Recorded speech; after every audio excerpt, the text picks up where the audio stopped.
The very first time I preached at the annual Swedish festival in Mount Druitt, Pennsylvania, up in the little chapel of Mount Nebo. I didn't introduce myself with fancy titles or the positions I hold in the church. I simply said my grandparents immigrated from Sweden as young children to this area. They settled and raised a family in Claremont down the road, to which there was almost an audible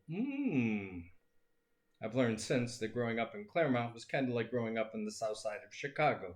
You got instant street cred, and I've used that over the years. I said my dad was confirmed here in this building,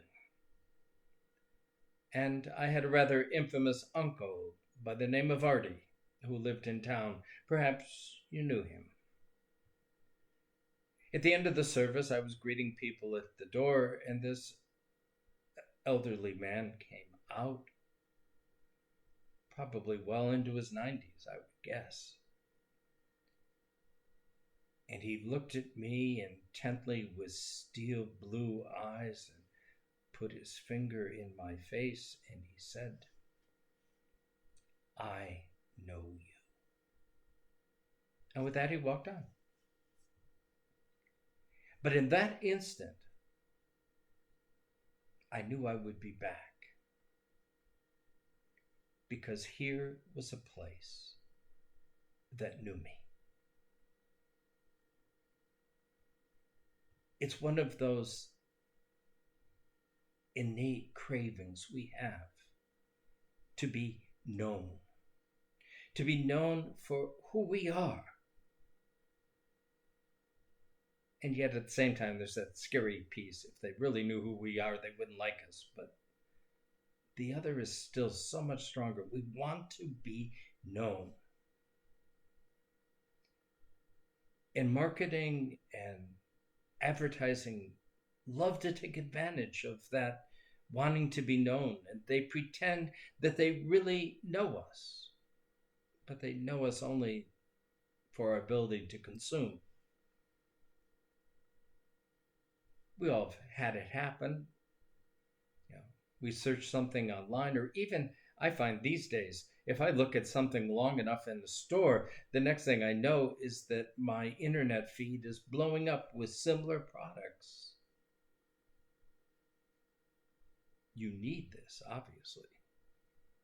We know you need it. We know who you are, and so we can provide for you.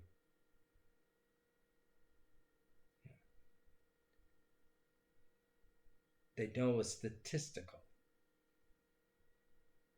and a commercial us. And they exploit it and do so very well and subtly at times, because we want to be known in a world that really doesn't seem interested in knowing us for who we really are. We celebrate Mother's Day. And I find myself this Mother's Day in a unique position that I've never experienced in my entire life. All of my mothers and those who have been motherly to me are now dead. And I shared on Facebook yesterday, it feels a little like being an orphan again. And the responses I got back were very touching and comforting, but didn't quite understand the reality. For you see, my mothers, my adoptive mother and my birth mother, who I knew for a short 5 years, all knew who they wanted me to be. Neither of them ever took the time to find out who I really was. And that was a source of great conflict because who I am was not who they wanted me to be. And that didn't go over real well with either one of them.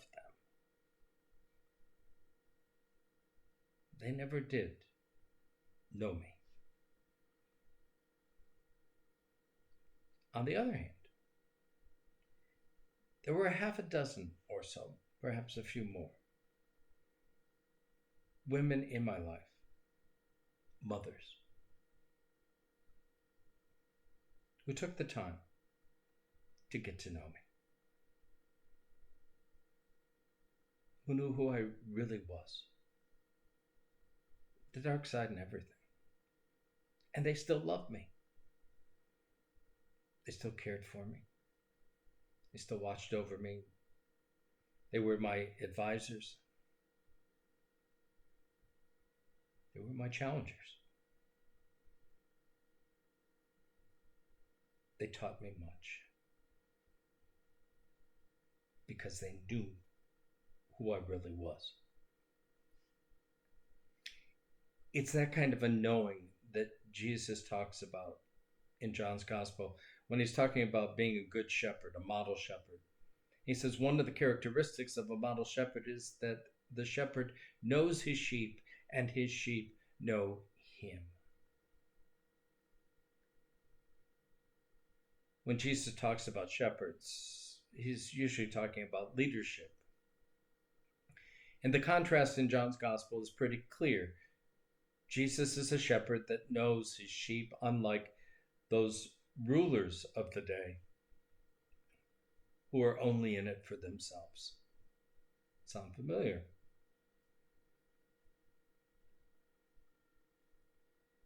Jesus knows us. Knows the good stuff, and probably better than anybody else, the dark sides that sometimes we don't even know. And he loves us and continues to help us grow with that love, and at times challenging us to be better at this whole shepherding piece. And what would it look like if we saw shepherding not just as a leadership piece, but as a relational piece, one-on-one?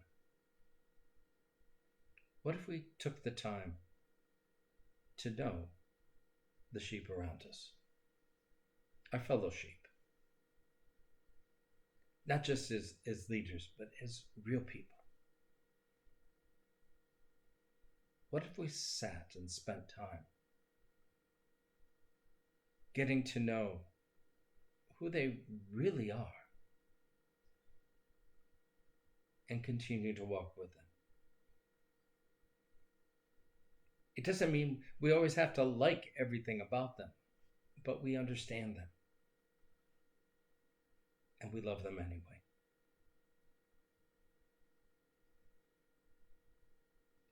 I would guess that it would probably change the world around us.